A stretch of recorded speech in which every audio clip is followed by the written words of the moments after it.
Hi everyone, we meet again. My name is Ed Piotrowski. I'm the Chief Meteorologist here at ABC 15, and tonight we're talking all about Tropical Storm Idalia. It's not Idalia, it is, now you got me all mixed up. Idalia, that's how it's actually pronounced, believe it or not. The World Meteorological Organization comes up with those names, and they use names for countries that are impacted by tropical storms and hurricanes, and typically let those countries pick some of the names. So that's a Spanish name that they're using tonight. Anyway, this is Tropical Storm Idalia. It's now located between Havana and Cancun, and it is moving to the north. So what we're going to do is talk about the forecast track and the impacts that we're going to see around here as we head through Wednesday and into the daytime on Thursday. And joining me also is Jenna Warner. She's our newest meteorologist here at ABC 15. She's monitoring your questions, and at the end of the time, if I haven't answered those questions, we'll answer as many of those as we can. So let's get right to it. Idalia on the verge of becoming a hurricane. Winds right now at 70 miles per hour,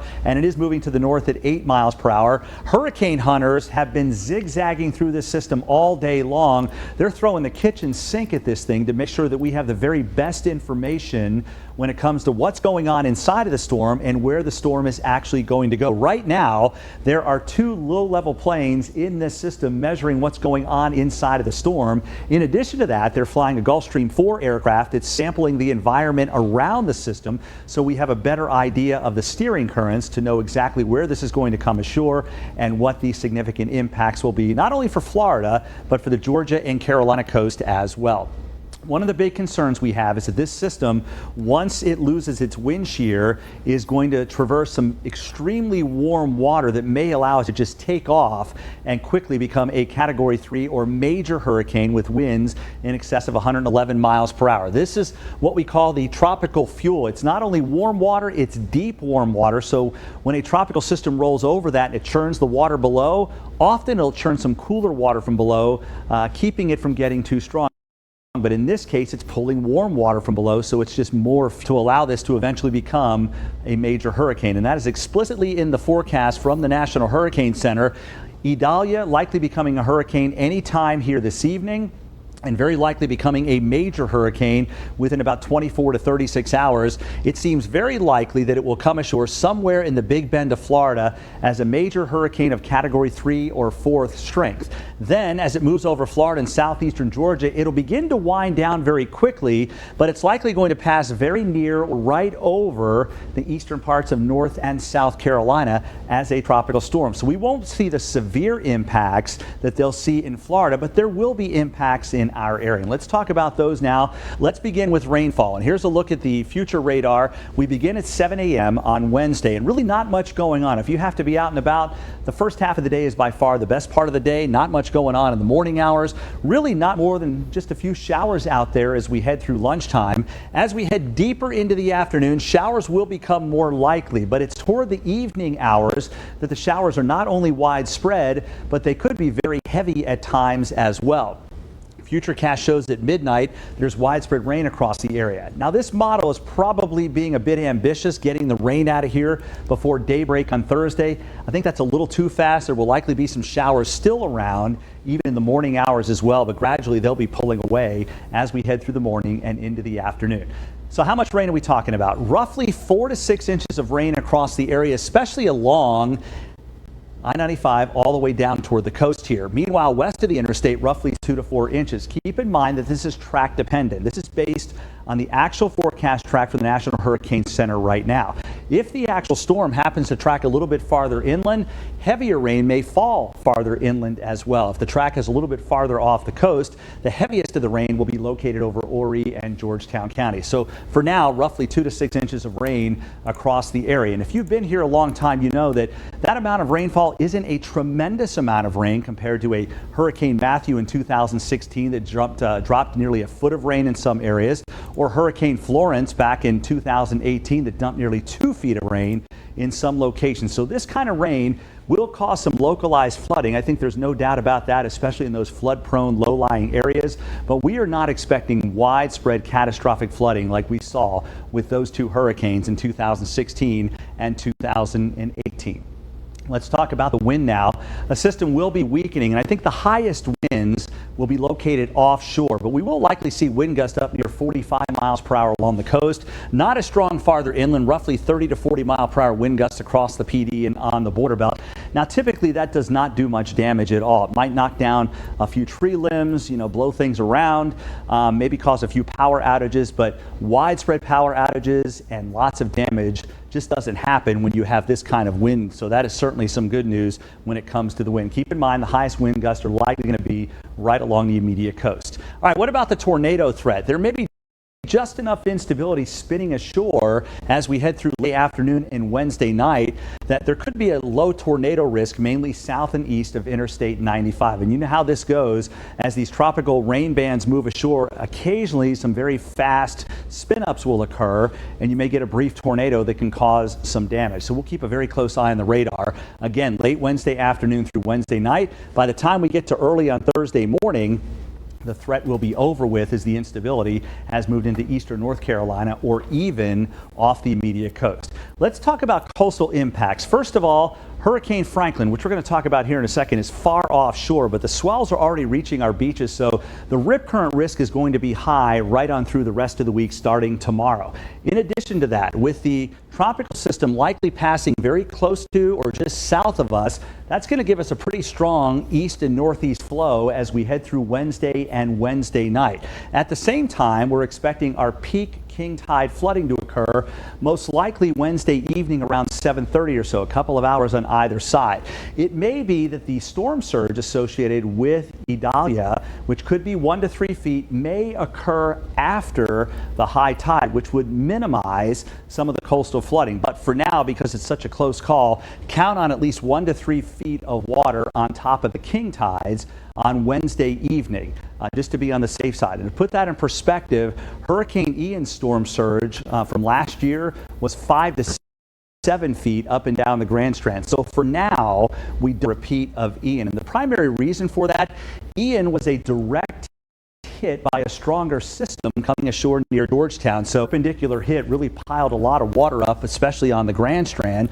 This particular storm will be weaker, and it's actually going to be moving away from our area. So that's the primary reason we don't think the storm surge is going to be nearly as high as what we had with Hurricane Ian. But remember, we're still 2 days away from this actually happening, so it's important to check back for updates, and we'll keep you updated on that just in case things change, in this case for the worse. Right now, we don't see that happening, but as we all know, stranger things happen when you have a tropical system near your area. All right, let's talk about Franklin now. What an incredible storm. Thankfully, this is not going to directly impact any big land masses at all. 150 mile per hour winds. It's close to becoming a Category 5 hurricane. Bermuda is here. It's going to track to the west of them. They may get some tropical storm force winds, but nobody is going to get hurricane conditions from this storm. Again, the waves emanating from that hurricane are arriving at our coast as we head through tomorrow and beyond. Just in case you were wondering, there's the forecast track for Hurricane Franklin, basically heading out to sea and eventually losing its tropical characteristics as we head through the weekend. For those of you that may be heading to the beaches, Tuesday, Wednesday, Thursday, the rip current risk is going to be high across our area. Here's the bottom line though, folks. You get through Wednesday and Thursday and deal with the impacts from Idalia, what you get rewarded with an absolutely beautiful Friday, Saturday, Sunday, and Monday.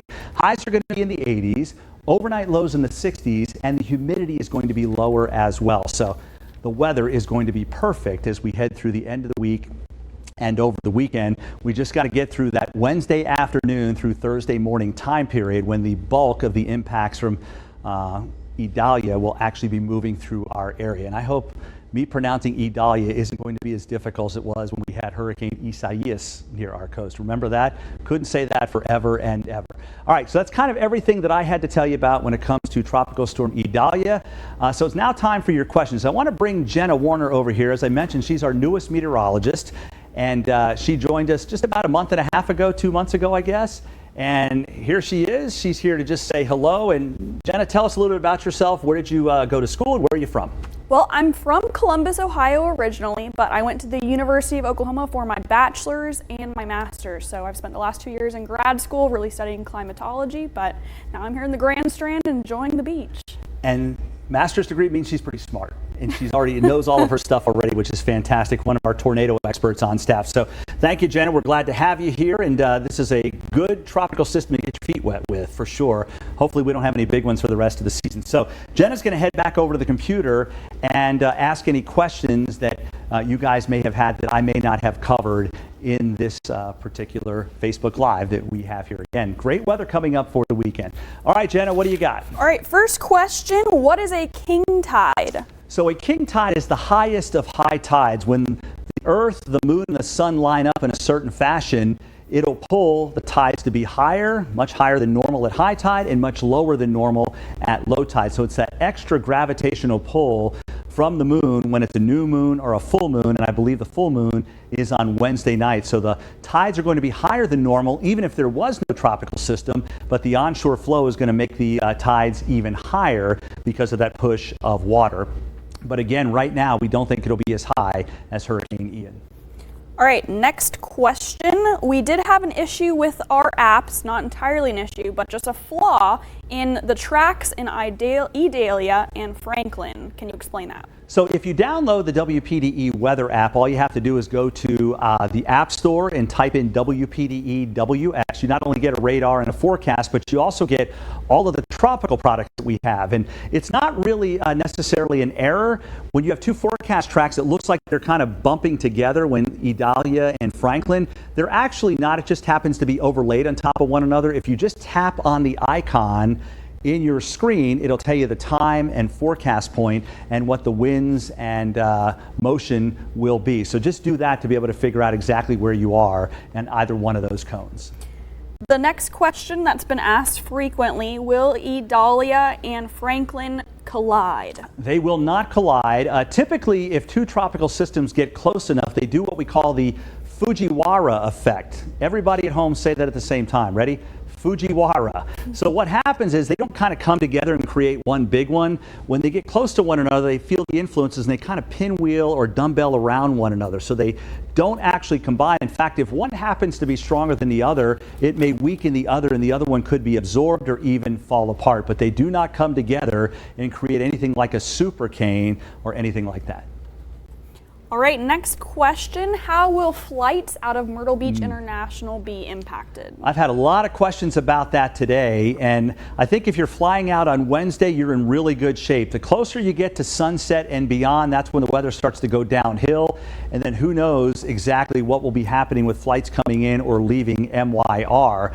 And again, your best bet is to check with your airlines. I have no control over any of those flights, obviously, and if there are any delays on Wednesday night, that could last into Thursday, but there's no guarantee of that. Certainly make sure that you're checking in with your airlines for the very latest. Okay, next question. If the category is stronger than forecasted when Idalia makes landfall in Florida, what does that mean for us? You know, we're counting on it already being a strong hurricane, but it's going to wind down very, very quickly over the land areas. I don't see a scenario where this is still a hurricane approaching our coast. If you remember, back in 2018, Hurricane Michael was a Category 5 hurricane that slammed into Mexico Beach, just east of Panama City Beach, and it really wound down very quickly. We only had 40 to 45 mile per hour winds in our area, and it was actually moving faster than Idalia will be moving when it comes through our area. So we've kind of accounted for that in our forecast. That's why we're forecasting wind gusts up near 45 miles per hour and the highest wind out over the ocean. But even if they got a little bit higher to 50 or 55, again, that typically does not cause much in the way of damage at all, and there won't be significant issues when it comes to power or damage with even a 50 to 55 mile per hour wind gust on occasion. Will parts of the Grand Strand, especially those in evacuation areas, should people evacuate? You do not have to evacuate. There will not be an evacuations ordered for this particular storm. Remember, evacuation orders are given when there's a real threat of the ocean getting to where you are. And we just don't evidence that, you know, a large part of the ocean, a large push of water is going to come ashore and inundate a bunch of communities with water. So don't worry about that. I can assure you that the emergency preparedness directors in Horry and Georgetown counties, as well as those across the PD and on the border belt, are completely up to date with all the information, and they're in touch with the governor, and there are no indications whatsoever that there will be any evacuations ordered. By the way, we have no watches or warnings out right now, but there's no doubt either tonight or tomorrow at some point you're going to get an alert on the phone that a tropical storm watch has been posted for our area. We totally expect that. We expect it to be upgraded to a tropical storm warning when we're about 36 hours out from actual tropical storm force winds. So don't let that alarm you. It doesn't change anything. It's just an alert that a tropical storm is coming our way, which is what we're telling you right now. All right, our inland communities have questions. Sure. How is the border belt area going to be impacted? So for those of you that don't know, when we talk about the Grand Strand, the border belt, and the PD, let me go back to a graphic here. So the Grand Strand is basically from North Myrtle Beach down to Georgetown. Everybody always wonders, where does inland begin? Roughly from Carolina Forest up toward Longs and points westward is where inland actually begins. And it has everything to do with the ocean influences. So as you go farther inland, the counties of Darlington, Florence, and Marion are considered our PD counties because of the Little PD and the Great PD rivers. And the border belt counties are actually the 4 counties that border the state line between North and South Carolina. That's Robeson, Scotland, Marlborough, and Dillon counties. So for those 4 counties, you may see some wind gusts up near 30, 35, maybe 40 miles per hour. The range of rainfall is anywhere from 2 to 6. It really depends on the track. A track farther offshore, you get less rain. If the track is farther inland, then you will get more rain, perhaps up near 4 or 5 inches of rain. Again, that should not cause widespread catastrophic flooding, although low-lying areas that are susceptible to flooding could flood with that kind of rainfall. All right, next question. Is the storm surge going to be as bad as Ian's? It is not. And that's worth repeating again. At least we don't see that happening right now. And I've been in contact with the storm surge unit at the National Hurricane Center. I've also been in contact with the folks at the National Weather Service and Wilmington. And right now, the risk of that happening is extremely low. Again, Ian's storm surge was 5 to 7 feet and it really inundated a large part of the Grand Strand, especially the south end of the Grand Strand, which was closer to the actual eye of Ian when it came ashore. But indications are, as this system is pulling away, and it is a bit, that we wouldn't have as much of a push of water. 1 to 3 feet on top of the king tides looks most likely right now. It's not completely out of the question. You could go to 2 to 4. But again, that's still below what we had with Hurricane Ian. I can't stress it enough, because we're still 2 days away from that actually happening, the storm surge coming ashore. Make sure you check back just in case anything crazy has actually happened. We'll want to make sure and report that to you so you are prepared. Next question. Should people be putting shutters up and preparing the outsides of their homes? I don't think you need to put shutters up at all. I typically reserve putting shutters up. Hurricane is coming through, but it's not a bad idea, especially if you live near the coast. If you've got a lot of lightweight, loose things laying around outside, maybe bring them in or put them on the porch just so that they don't become projectiles in the wind. That especially goes for your garbage cans. As we all know, they can kind of get knocked over and fly down the street, even with a wind gust of 40 miles per hour. You're better safe than sorry. If your furniture outside is really heavy, you don't have to bring that in. Will people or should people go to these stores and buy some supplies for this event? Just don't go buy milk and bread. I think whatever supplies you have right now should be sufficient. We're not expecting, power outages that last for days on end. So what you have in your home right now is probably going to be just fine to get you through Idalia. If your plans happen to take you to the grocery store anyway tomorrow or Wednesday morning, feel free to get whatever you want, right? And maybe a few snacks for us here in the weather office would be nice. Hey, we'll take that. That's right. All right, next question. There's a lot of wondering about river flooding. Very good point. So we have not been outrageously wet here this summer, and that is certainly good news. There could be some minor to perhaps moderate flooding on some of our rivers, obviously several days after the rainfall, but we don't see any of our rivers actually getting to major flood stage. Again, that will totally depend ultimately on where the heaviest of the rain actually falls, but we don't see river flooding anything remotely close to what we had with Hurricanes Matthew and Hurricane Florence. But we will keep a close eye on those. As you well know, river flooding is at its worst long after any tropical system has gone by. All right, we have some concern. Will Idalia loop back around and hit us again? Something tells me some of you are looking at some of the computer models out there, and the GFS is the only model that shows it looping off the southeast coast weakening considerably, barely being an area of low pressure when it comes back into Florida.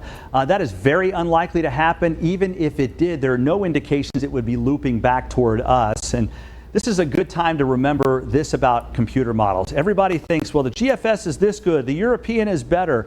No one model is infallible. They all are wrong from time to time. The best forecast by far is the one that's put out by the National Hurricane Center. Those men and women have been doing this for decades. They understand the nuances of the models, they understand their biases, and they know that by averaging out the models, you have a better forecast than you do with an individual model itself. Sure, the European has won some of these tropical battles, but you know what? They've struck out just as many times. So hedge your bets on any particular model. They can be wrong just as much as they are right. Always know that the National Hurricane Center's forecast beats every single model every single year.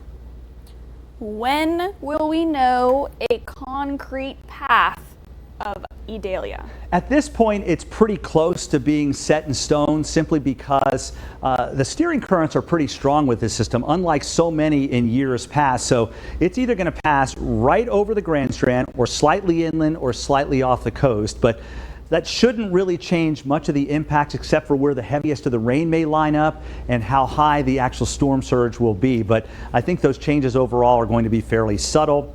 And even the winds probably wouldn't be any higher, even with the perfect storm, if you will, coming by that doesn't weaken enough or comes right over the Grand Strand and we get a strong wind off the ocean. So I'm not terribly concerned if the forecast track changes a little bit that there'd be much change in the impacts at all outside of, again, where the heaviest of the rain will likely fall. All right, flooding, what is it going to be like in comparison to Florence? Nothing like that at all. Remember, Hurricane Florence set records for the most rainfall for a tropical system. We had some locations that had nearly 2 feet of rain over the course of 2 days. We're talking basically 1/5 of that or 1/4 of that. So I just don't see anything like that happening in our area. At least by tropical standards, because of the faster motion of this system, I just don't see us getting a major rain event around here. Okay, will Idalia re-strengthen in Georgia before coming here? It will not. As long as it's over land, it is not going to strengthen. So as soon as it makes landfall sometime Wednesday morning or early afternoon in Florida, it immediately begins to wind down. And it stays over basically land until it emerges off the Georgia coast. But that would be south of us heading out to sea. And remember, the highest winds are on the southeast side of the system when it's coming off the Georgia coast. So if it stayed farther to the west, it would travel over more land and weaken even more when it came over our area. So the net is it's basically the same. A stronger system well south of us or a weaker system coming right over us. Basically, the wind impacts would be the same. And there's no indication because of wind shear that it would regain any strength. All right, our next question, what will driving conditions be like Wednesday and Thursday? If you're driving Wednesday, you should be in pretty good shape. Just watch out for the rain. It's after sunset and through the evening hours that we see the rain becoming more widespread and we see the wind begin to pick up as well. And that'll make it more difficult to drive, especially near the coast. Lesser impacts the farther west you go. All right, 1 or 2 more questions, Jenna, so we can wrap this up. Okay, the next question is, how do you download the WPDE app? So go to your app store, whether it's on an Android or an iPhone, and just search WPDE-WX. Download it, make sure you have notifications on and locations. And if there are any warnings or push notifications from our weather office or our news team, you'll get those right on your phone. All right, 2 more. Okay. First one that has been asked a lot. Will the schools close Wednesday and Thursday? That's a great question that I cannot answer. They don't ask me whether or not they should close schools. They make that decision, the officials that do that, and when they do, they make sure and get it out to all of us. And of course, we'll pass it along to you. I've got nothing to do with that, so I can't even speculate whether they would close schools or not. It depends on the wind and it depends on the rainfall, but I think wind more than anything else.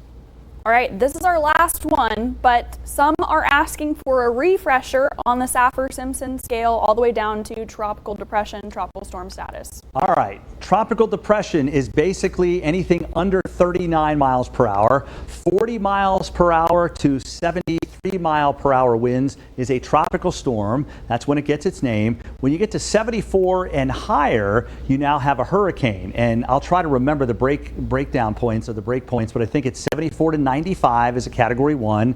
96 to 110 is a Category 2. 111 to 129 is a Category 3.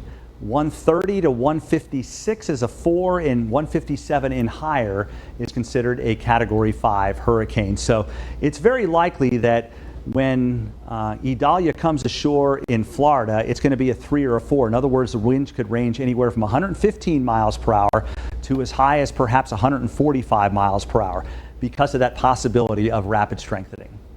All right, we're good?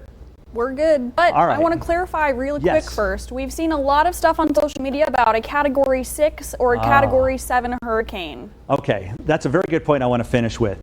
There's no such thing as a Category 6 or a Category 7 hurricane, and there never will be, because once you get to Category 5, winds at 157, even up to 200 miles per hour, the damage is catastrophic. It can't get any worse, so there's no reason for a Category 6. A 5 is the absolute worst case scenario in terms of damage. So if everything is destroyed in a Category 5, you can't destroy more in a Category 6. Plus, there's a ceiling in how strong hurricanes can get. Very rarely do you see wind gusts up near 200 miles per hour. So the bottom line, 160 mile per hour winds and 200 mile per hour winds basically cause the same damage. So there's never going to be a reason to have a Category 6 hurricane. Cool? All right, that wraps it up. All right. All right, folks, we'll have another update for you tonight at 11 o'clock with a brand new track from the National Hurricane Center. That'll be on ABC 15. Sydney Madison will be with you in the morning, and me, Jen, and Alex will be with you for the rest of the day. And we'll have another Facebook Live coming up tomorrow night at 8 o'clock. Until then, have a great night.